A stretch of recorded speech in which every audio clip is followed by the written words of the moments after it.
পত্নী গৰিমালৈ জুবিনৰ লেখা কথা দীপক কুমাৰ পাঠ ৰিয়ানজ্যোতি শৰ্মা।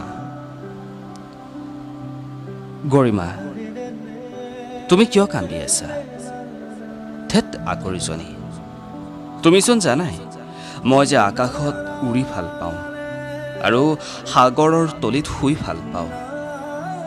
জ্যোতি বিষ্ণু আৰু ভূপেন মামাই কৈছে মই হেনো সৰগৰ সভালৈ আহিব লাগে আৰু কৈছে কৰ্মত লাগি লাগি মই হেনো নিজকে পাহৰি গৈছোঁ। মই বোলে ক্ষীণাইছোঁ, ভূপেন মামাই কৈছে।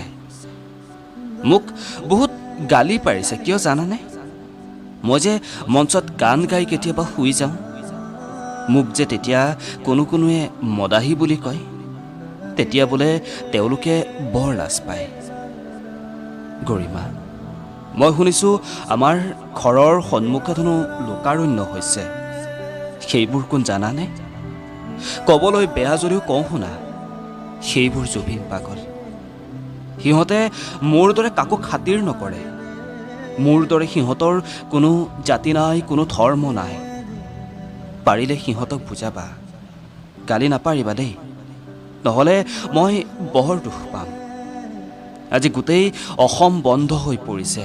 গাড়ী মটৰ, দোকান পোহাৰ, স্কুল কলেজ সকলো। মোক পাগল আৰু মদাহী বুলি গালি পৰা সকলেও আজি মোৰ ফটোখন চাই চাই কান্দিছে।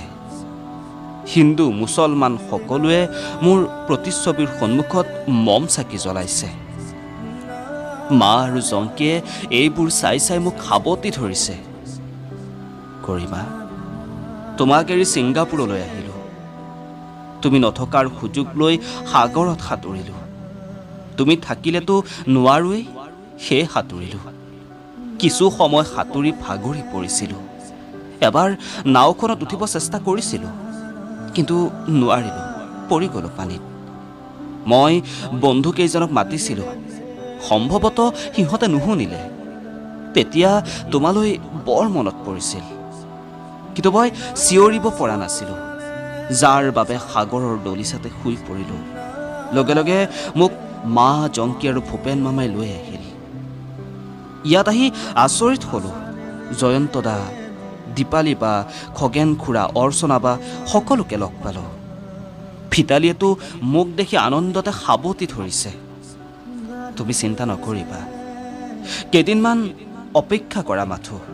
আমি একেলগে জোনবাইৰ দেশত নতুন পৃথিৱী ৰচিম। মই গীত গাম আৰু তুমি মোৰ কাপোৰবোৰ পচন্দমতে পিন্ধাবা। মাথো থকা দিনকেইটা তুমি দেউতাৰ লগতে আমাৰ সেই কুকুৰ, বান্দৰ, ছাগলী আৰু চৰাই চিৰিকটিকেইটাক চাবা। ঘৰলৈ কোনোবা আহিলে সহায় কৰিবা। ৰাজাহঁতক পাহৰি নাযাবা। আৰু এটা কথা শুনা, মোৰ শদেহটো পাৰিলে গুৱাহাটীতে জ্বলোৱাৰ ব্যৱস্থা কৰিবা। গুৱাহাটীখন মোৰ বৰ প্ৰিয়।